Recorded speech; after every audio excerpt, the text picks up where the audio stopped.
Hey, what's up guys, and welcome back to another video here on the channel. Today I'm going to be reviewing the Christmas action movie Violent Night, which stars David Harbour as a killing Santa Claus.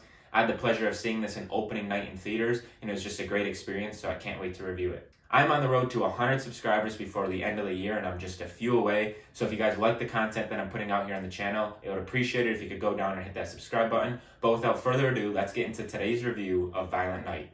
The essential plot of this movie is we are introduced to a very dysfunctional family that happens to be extremely wealthy and living on a secluded compound out in the country. We are also introduced to a band of robbers that intends to steal a bunch of cash that is hidden in a personal safe below the house. And this is also where we get introduced to a very dysfunctional Santa Claus played by David Harbour, who seems to be extremely drunk on Christmas Eve and contemplating being his last year as Santa because he cites that people are just continuing to get worse and worse. As he makes his round on Christmas Eve delivering all the presents, he makes a stop at the compound and he sees that the family is being robbed. And due to some circumstances that I'm not going to mention because this is a spoiler-free review, he has to stay and he chooses to defend the family, and it turns into a very bloody pursuit.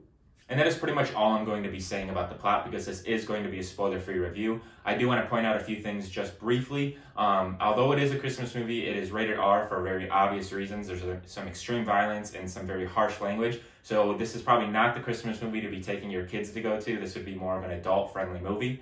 For you guys that have seen some of my content so far here on the channel, you know my favorite Christmas movies are Home Alone. I've even done a series on the channel if you want to go check those out. But undoubtedly my favorite scene in Violent Night, although it was brief, is we get this little adult mini version of Home Alone where we get to see them go through some traps, but we also get to see everything that happens, unlike the PG version that we grew up with in the 1990s. You get to see these vulgar kills that happen, and it is just so interesting and so funny, and it just offers something that we didn't get to see in the original Home Alone movies. And on the topic of gore, so many kills, and there are a lot of kills in this movie, are just so over the top, dramatic, and violent, and they actually show the entirety of it, and you can see why they named this movie Violent Night. But they know what they're doing, although it plays out to be every action movie that you've ever seen with a very typical villain, very typical plot. I think they just play into that. They know that you're going to do it. And the fact that you come out enjoying it, even though you knew what you were going to expect, just speaks volumes about how good this film actually is.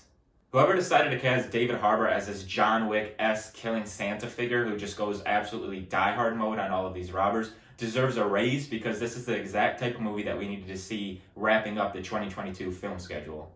Along with the gore of the film, there's also many comedic aspects and jokes that actually make you laugh out loud. I mean, this should kind of be obvious as we have a John Wick rapid Santa serial killer on the loose hunting down all these bandits. I think you probably know what you're going to expect in this film. You're also going to get a lot of violence on one hand and a lot of comedy on the other. As I mentioned earlier, you're going to go into the movie knowing exactly what to expect. On one hand, you have the very typical storyline or plot, and then on the other hand, you have the opposing villain, and of course, you get that iconic showdown at the end. But the fact that you have these expectations but can still walk out of the theater feeling happy, and in my opinion, I'd love to see a prequel or sequel just to get some more background information, and of course, just to see David Harbour mutilate some more robbers. It really speaks volumes about what they did to be able to pull this movie off. So there you guys have it. That is going to wrap up my movie review of Violent Night. As always, I'd love to hear from you guys in the comments. Did you guys go see this movie? Do you want to see the movie? What did you like or dislike? As always, leave a like down below if you like the content. Subscribe. We're almost to 100 subscribers. And as always, as you guys know, until I see you guys in the next video, peace out.